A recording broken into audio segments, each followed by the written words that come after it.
சட்டம் மாறி வந்து மண்ணை முட்டும் காலில் சூழ்ந்து கைகள் தட்டும் வாழியவே என்னவராட்சி திசைகள் எட்டும் நம்மவராற்றல் விண்ணை முட்டும் எட்டு திக்கும் முரசு கொட்டும் வாழியவே.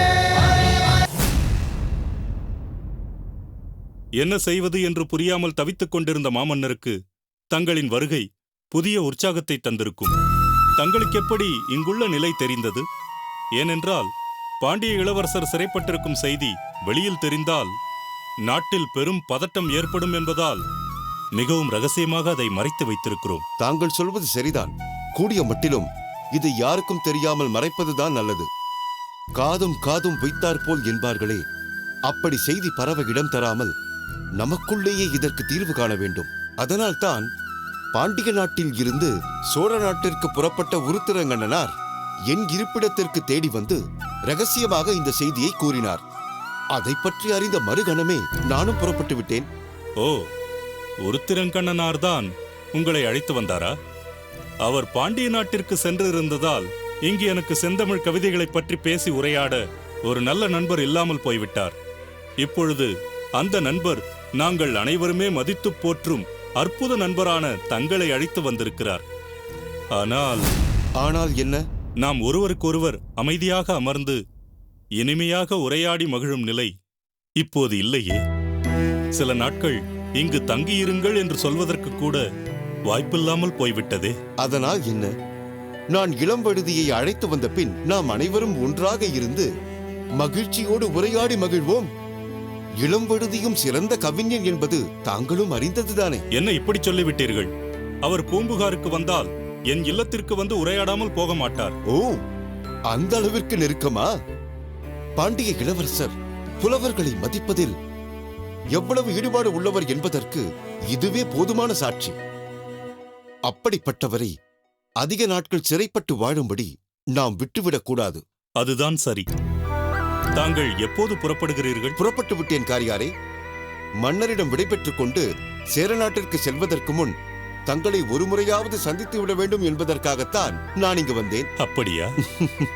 இந்தாருங்கள்.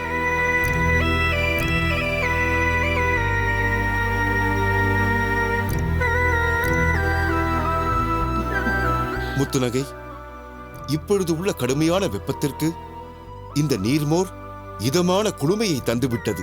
இதேபோல் தமிழகத்தையே வெப்பமயமாக்கிவிட்ட இந்த சூழ்நிலையை தாங்கள்தான் குளிர வைக்க வேண்டும். பொருத்தமாக சொன்னாய் அம்மா. அப்படியே செய்கிறேன். நான் இப்போது தனியாகத்தான் சேர நாட்டிற்கு போகிறேன். ஆனால் திரும்பி வரும்போது இளம் வழுதியோடு தான் வருவேன்.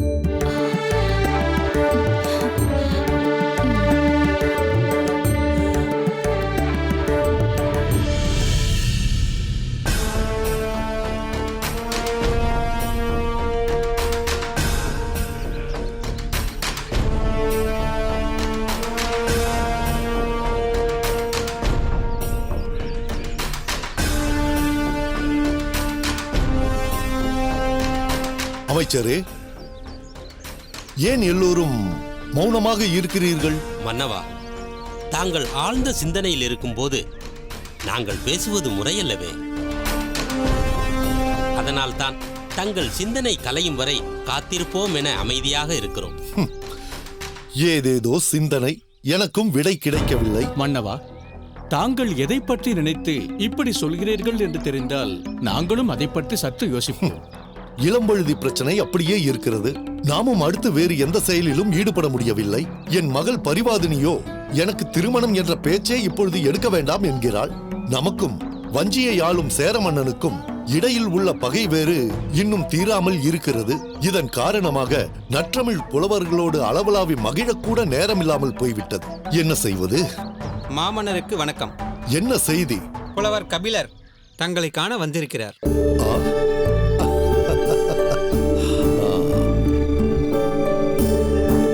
உடனே வரச் சொல். உத்தரவு மன்னா. இது என்ன ஆச்சரியம்! இப்பொழுதுதானே அதை பற்றி பேசிக் கொண்டிருந்தோம். அதற்குள் புலவர் கபிலரே வந்து விட்டாரே. மன்னவா, கன்றுக்கு பசி எடுக்கும் போது தாய் பசுவிற்கு தானே பால் சுருக்கும் என்பார்கள்.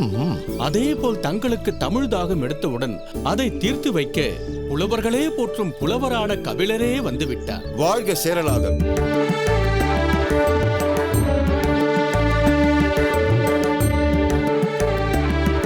வாழ்க பற்றிக் கொண்டவரை பாதுகாக்கும் விற்கொடி. வாழ்க மாந்தை திருநகர்.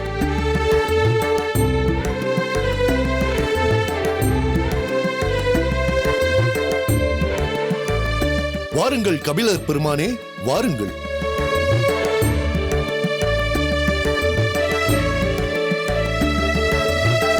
தங்களைப் போன்ற புலவர்களை எல்லாம் சந்தித்து நெடுங்காலம் ஆயிற்றே என்று வருந்திக் கொண்டிருந்தேன். வாடிய பயிருக்கு வளம் தர வந்த மழை மேகம் போல் தாங்கள் இன்று இங்கு வந்திருக்கிறீர்கள்.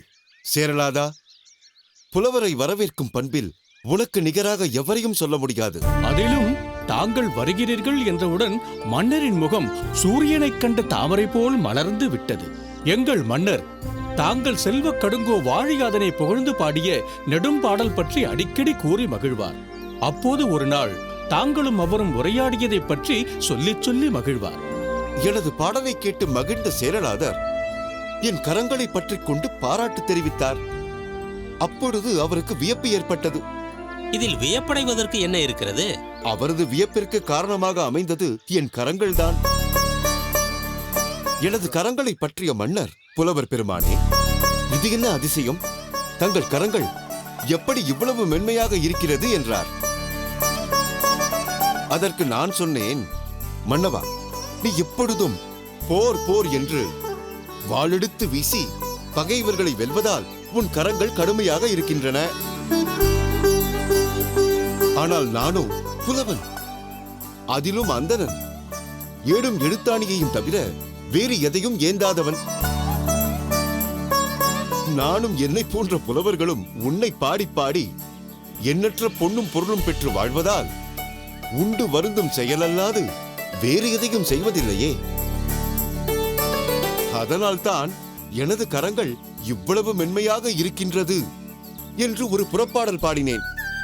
மன்னர் அதற்கு மகிழ்ந்து பரிசில்கள் தந்து உண்ணும் போதே களைப்படையும் வகையில் அறுசுவை உணவு படைத்து விட்டார். சேர மன்னர் மீது எனக்கு ஏற்பட்ட பெரும் ஈடுபாட்டிற்கு இதுவே காரணம். ஆனாலும் தாங்கள் பாரி மன்னரிடம் மிகுந்த அன்பு கொண்டிருந்தவர் அல்லவா? அதிலும் 4 வரியில் நீங்கள் பாரியை புகழ்ந்து பாடிய ஒரு பாடல் மிகவும் பிரசித்தமானதல்லவா? உண்மைதான். அந்த பாடலை சொல்ல முடியுமா? சேரமன்னா, நான் ஒரு குறுநில மன்னனான பாரியை பற்றிய பாடலை முடிக்கெழு வேந்தர் மூவரில் முதல்வனான நீ விரும்பி கேட்பது எனக்கு வியப்பை ஏற்படுத்துகிறது. யாரை பாடினால் என்ன, அது தாங்கள் பாடிய தமிழ் பாடலாயிற்றே. சொல்லுங்கள். பாரி பாரி என்று பல ஏத்தி ஒருவர் புகழ்வர் சென்னா புலவர். பாரி ஒருவனும் அல்லன், மாரியும் உண்டு, இங்கு உலகு புறப்பதுவே. ஆஹா, அருமை அருமை. உலகை காப்பவன் பாரி ஒருவன்தான் என்று எல்லோரும் சொல்கிறார்களே. வாரி வழங்குவது அவன் மட்டும் தானா என்ற வஞ்ச புகழ்ச்சி பாணியில் பாடி மாரி என்னும் மழையும் உலகை காக்கிறது என்று முத்தாய்ப்பு வைத்து விட்டீர்களே. மன்னவா, புலவர் பாடலை சொன்ன மறுகணமே அதன் பொருளை கூறிவிட்டீர்களே. அதன் பொருளை உடனே புரிந்து கொள்ளும் அளவிற்கு அவ்வளவு எளிமையாக பாடலை பாடியிருக்கிறார் கபிலர் பெருமான். பரம்புமலை பாரியோடு நெடுநாள் வாழ்ந்ததற்கு அடையாளமாக புலவர் பாடிய குறிஞ்சிப்பாட்டு மிகவும் புகழ்பெற்றதல்லவா? அதை நான் எந்த சூழ்நிலையில் பாட நேர்ந்தது என்பதை நீங்கள் அறிந்தால் நீங்கள் வியப்படைவீர்கள். அப்படி என்ன நேர்ந்தது? ஆரிய அரசனான பிரம்மதத்தன் அவைக்கு நான் ஒரு முறை செல்ல நேர்ந்தது. அப்பொழுது பிரம்மதத்தன் வடமொழி புலவர்கள் சிலரோடு அமர்ந்து உரையாடிக் கொண்டிருந்ததால் அவர்களை மகிழ்விப்பதற்காக அவர்கள் மொழியை உயர்த்தி தமிழை தாழ்த்தி பேசிவிட்டான். அப்பொழுது அவனுக்கு தமிழின் பெருமையை உணர்த்துவதற்காகவே நான் குறிஞ்சி பாடல் பாடினேன். அதை கேட்ட பிரம்மதத்தன் மனம் மாறி தமிழை முறையாக கற்று சங்க புலவர்களுக்கு சமமாக தானும் பாடும் திறன் பெற்றான். மாரியைப் போலவே திருக்கோவலூர் மலையமான் திருமுடி காரி மீதும் தாங்கள் மிகுந்த பற்று கொண்டவர் அல்லவா? அவரை பற்றியும் பல பாடல்கள் பாடியுள்ளீர்களே. மன்னவா, புலவர்கள் எந்த மன்னரை நாடி சென்றாலும் அவர்களை பற்றி புகழ்ந்து பாடி பரிசுகள் பெற்று செல்வது இயல்புதானே. அப்படி சொல்லிவிட முடியாது தளபதியாரே. மன்னர்கள் தவறு செய்யும் போது அதை கண்டிப்பதற்காகவும் புலவர்கள் செல்வதுண்டு. வையாவி கோப்பெரும் பேகன் பற்றி உங்கள் எல்லோருக்கும் நன்றாக தெரிந்திருக்க வேண்டுமே. புலவர் பெருமானே, அந்த நிகழ்ச்சியை நான் நன்றாக அறிவேன். வையாபி கோப்பெரும் பேகன் தன் மனைவியை பிரிந்து ஒரு பரத்தையை நாடிச் சென்று அங்கேயே கிடந்தான். சில புலவர்கள் அங்கு சென்று புத்திமதிகள் கூறியும் அவன் கேட்கவில்லை. அவர்களை அவமதித்து திருப்பி அனுப்பிவிட்டான். ஆனால் கண்ணகியின் கண்ணீரை கண்டு மனம் தாங்காத நீங்கள் அவன் இருக்கும் இடத்திற்கே சென்று அவனுக்கு அறிவுரைகள் கூறி அற்புதமான ஒரு கவிதையை பாடினீர்கள். அந்த கவிதையை கேட்ட அவன் அந்த தவறை அந்த கணமே உணர்ந்து தன்னுடைய தவறை திருத்திக் கொண்டான். அப்படித்தானே புலவரே? இப்போது புரிகிறதா மாறவேள்? புலவர்கள் பரிசில் பெறுவதற்காக மட்டும் செல்வதில்லை, தவறு கண்ட இடத்திற்கு சென்று அதை சுட்டிக்காட்டி அறிவுரை கூறுவதற்காகவும் செல்வார்கள். என்னை மன்னித்து விடுங்கள் புலவர் பெருமானே. பரவாயில்லை. இப்பொழுது கூட உங்கள் மாமன்னர் செய்த தவறை சுட்டிக்காட்டி அதை பற்றி எனது கருத்தை கூறுவதற்காகவே நான் இங்கு வந்துள்ளேன்.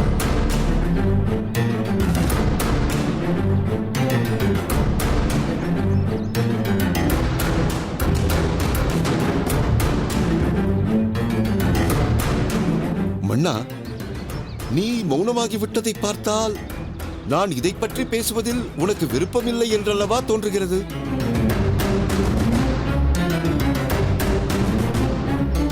நீ இந்த அளவிற்கு யோசிப்பதை பார்த்தால் உன்னையும் மீறி நான் அதை பற்றி பேசினால் என்னையும் பாண்டிய இளவரசர் இளம்பழுதியைப் போல் சிறையில் அடைத்து விடுவாய் போல் இருக்கிறதே. புலவர் பெருமானே, காராகிரகம் என்னும் பாதாள சிறையில் அடைக்க மாட்டாய். உனது அரண்மனையில் உள்ள ஒரு அறையில்தான் பாதுகாப்பு கைதியாக நீ என்னை வைப்பாய். சரிதானே? புலவர் பெருமானே, நீங்கள் ஏன் இப்படியெல்லாம் பேசுகிறீர்கள்? நாடுகள் அனைத்தும் போற்றி புகழும் மாபெரும் புலவரான தாங்கள், சேர மன்னர் கடுங்கோவாழியாதனை பற்றி நெடும் பாடல் தந்த தாங்கள் இவ்விதமெல்லாம் பேசலாமா?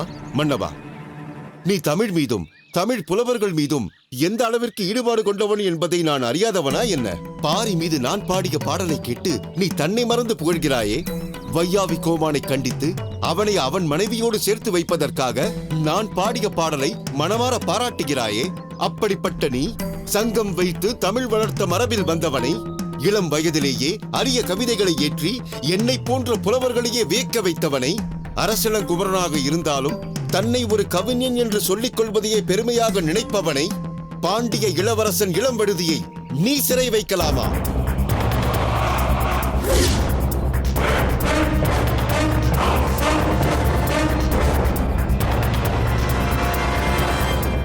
யாரோ விரித்த சூழ்ச்சி என்னும் சிலந்தி வலையில் தனியாக வந்து அகப்பட்டுக் கொண்ட விட்டில் பூச்சி அவன் என்பதை நீ உணர வேண்டாமா?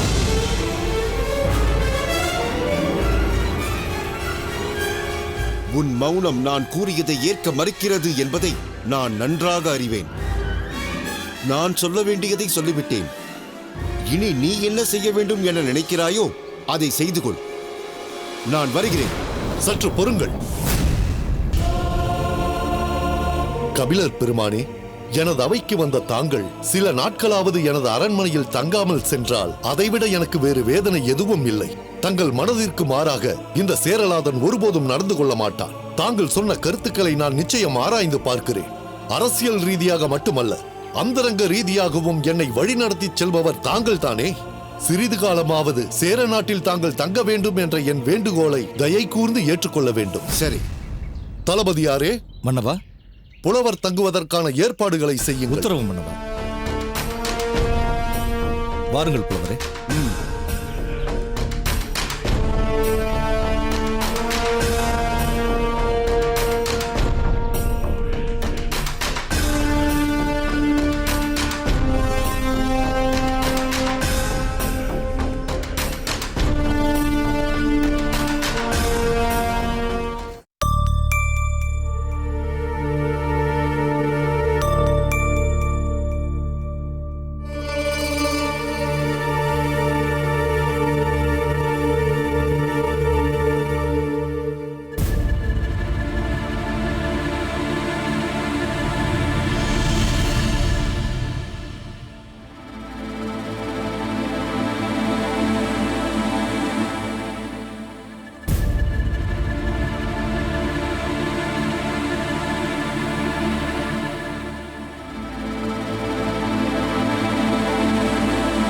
மாமன்னருக்கு என் பணிவான வணக்கம். என்ன பார்த்திபா, சில நாட்களாக நீ என் கண்ணெதிரே அதிகமாக வருவதில்லை என்று தெரிகிறதே. அப்படியெல்லாம் ஏதுமில்லை மன்னவா. தாங்கள் அழைத்த ஒவ்வொரு முறையும் மறுக்கணமே வந்து தங்கள் ஆணையை பெற்று செயல்படுத்துகிறேன். ஆனால் இதற்கு முன் அழைக்காமலே வந்து எல்லா விஷயத்திலும் கலந்து கொள்வாயே. அதற்கான அவசியம் ஏதும் நேராததால் நான் வரவில்லை மன்னவா. மொத்தத்தில் நீ முன்போல் இல்லை. புரியவில்லையா? ஏன் தாங்கள் இப்படி சொல்கிறீர்கள் என்பது எனக்கு புரியவில்லை மன்னவா. ஒவ்வொரு நாளும் நமது படை வீரர்கள் ஒவ்வொருவரையும் சந்தித்து அவர்கள் பிரச்சனையை தீர்த்து வைக்கிறேன். நாள் தவறாமல் படை வீரர்களின் அணிவகுப்பை நடத்தி அவர்கள் திறமையை பரிசோதிக்கிறேன். புதிதாக நமது படையில் சேர்ந்தவர்களுக்கு எல்லா விதமான ஆயுத பயிற்சிகளும் கிடைக்க ஏற்பாடு செய்திருக்கிறேன். நானும் அவர்களில் ஒருவனாக கலந்து அவர்களை உற்சாகப்படுத்துகிறேன். அரண்மனை எங்கும் பொறுப்பான வீரர்களை நிறுத்தி அவர்கள் தங்கள் பணிகளை சரியாக செய்கிறார்களா என்று கண்காணிக்கின்றேன். பூம்புகார் எங்கும் நகரத்தின் காவலையும் வலுப்படுத்தியிருக்கிறேன். அத்தோடு பொறு இவ்வளவும் செய்யும் உனக்கு இதை பற்றியெல்லாம் மன்னரிடம் அவ்வப்பொழுது சொல்ல வேண்டும் என்று உனக்கு தோன்றவில்லை, அப்படித்தானே? அப்படியெல்லாம் ஒன்றுமில்லை மன்னவா. சில நாட்களாக நீ இங்கு அதிகமாக வருவதில்லை. அவை நிகழ்ச்சிகளில் பங்கு கொண்டாலும் உன் கருத்தை தெளிவாக சொல்வதில்லை. மொத்தத்தில் நீ பழைய பார்த்திபனாகவே இல்லை. ஏன்? அது நீ சொல்ல வேண்டாம், நானாக சொல்லட்டுமா? இளம்வழுதி சிறைப்பட்ட செய்தி வந்தபோது பொறுப்பற்ற ஆட்களை அனுப்பி வைத்தாயே என்று நான் கடுமையாக பேசிவிட்டேனே, அதனால் ஏற்பட்ட கோபம், அப்படித்தானே? மன்னவா, என்ன வார்த்தை சொல்லிவிட்டீர்கள்? ஏன் இப்படி பேசுகிறீர்கள்? எங்கோ கிடந்த என்னை கொண்டு வந்து கோபுரத்தில் ஏற்றி வைத்திருக்கிறீர்களே, உங்கள் மீது கோபப்படும் அளவிற்கு எனக்கு என்ன தகுதி இருக்கிறது? தளபதி பதவி தந்து 4 வகை படைகளையும் பொறுப்பேற்று நடத்தும் பணியை தந்திருக்கிறீர்களே, தங்களிடம் என்னால் எப்படி கோபம் கொள்ள முடியும்? நான் தங்கள் முன் வராமலும் என் கருத்துக்களை பேசாமல் தவிர்த்துக் கொள்வதும் உண்மைதான். அதற்கு காரணம், நடந்த நிகழ்ச்சியின் உண்மையை எப்படியாவது கண்டுபிடித்து அதன் உண்மை நிலையை கண்டறிந்த பின் அதை விளக்கும் வகையில் பாண்டிய இளவரசரோடு உங்கள் முன்னால் வந்து நிற்க வேண்டும் என்று விரும்பினேன். மாமன்னர் நெருப்பை மூட்டி அதில் விழுந்துவிடு என்று சொன்னாலும் காரணம் கூட கேட்காமல் விழுவேன். எனது பிறப்பு அரச ஆணையை நிறைவேற்றுவதற்கு மட்டும்தான். நான் அதை நன்றாக அறிவேன் பார்த்திபா. இருப்பினும் பாண்டிய இளவரசர் நீ அனுப்பிய வீரர்களால் பாதிக்கப்பட்டு சிறைப்பட்டார் என்ற செய்தி வரும்பொழுது அதனால் ஏற்பட்ட ஆதங்கத்தை யார் மீது காண்பிக்க முடியும்? அது உன் மீது பாய்ந்து விட்டது. அந்த நிலையில் அது இயல்பானதுதான் என்பதை நான் நன்றாக உணர்ந்திருக்கிறேன் மன்னவா. அடுத்தடுத்து நடப்பவையும் சரியாக இல்லை. நிபந்தனை என்ற பெயரால் சேர மன்னர் தங்களை கலங்க செய்கிறார். அதனால்தான் என் வழியில் அதற்கான முயற்சியில் ஈடுபட்டிருக்கிறேன். தாராளமாக செய். அதற்கு வாய்ப்பாக ஒரு முக்கியமான செய்தி வந்திருக்கிறது. அதைக் கொண்டு நீ உன் முயற்சியை தொடரலாம். சொல்லுங்கள் மன்னவா. உறையூர் ஏரியில் 4 பிணங்கள் மிதந்தன என்ற செய்தி வந்திருக்கிறது. என்ன? உறையூருக்கு செல்லும் வழியில் உறையூரை நெருங்குவதற்கு முன்னால் ஒரு பெரிய ஏரி வருமே, அந்த ஏரியிலா? அதே ஏரியில்தான். மன்னவா, பாண்டிய இளவரசருக்கு நேர்ந்த சம்பவத்திற்கும் இதற்கும் ஏதேனும் சம்மதம் இருக்குமா? இருக்கவும் கூடும், எந்த சம்பந்தமும் இல்லாமலும் இருக்கக்கூடும். அந்த 4 பேரின் சடலங்கள் யாருடையவை என்பதை கண்டுபிடிக்க வேண்டும். அதற்கான முயற்சியில் நீ ஈடுபட்டு ஏதேனும் செய்ய நேர்ந்தால் அதற்காக என் அனுமதி பெற காத்திருக்க தேவையில்லை. எந்த வழியில் சென்றால் அதை கண்டுபிடிக்க முடியும் என்று தோன்றுகிறதோ அதை செய். ஏரியில் பிணங்கள் மிதந்த செய்தி முத்துநகைக்கும் தெரியும். அப்பொழுதே முத்துநகை அதை பற்றி ஒரு சந்தேகத்தையும் எழுப்பினாள். அதை பற்றி நீங்கள் கலந்து பேசுங்கள். எப்படியாவது அவர்களை பற்றி அறிந்தால் நமக்கு பயன்படக்கூடிய விஷயங்கள் ஏதேனும் வெளிப்பட்டாலும் வெளிப்படலாம். அதனால் உடனே அதற்கான பணிகளை தொடங்கு. ஆணை மன்னவா.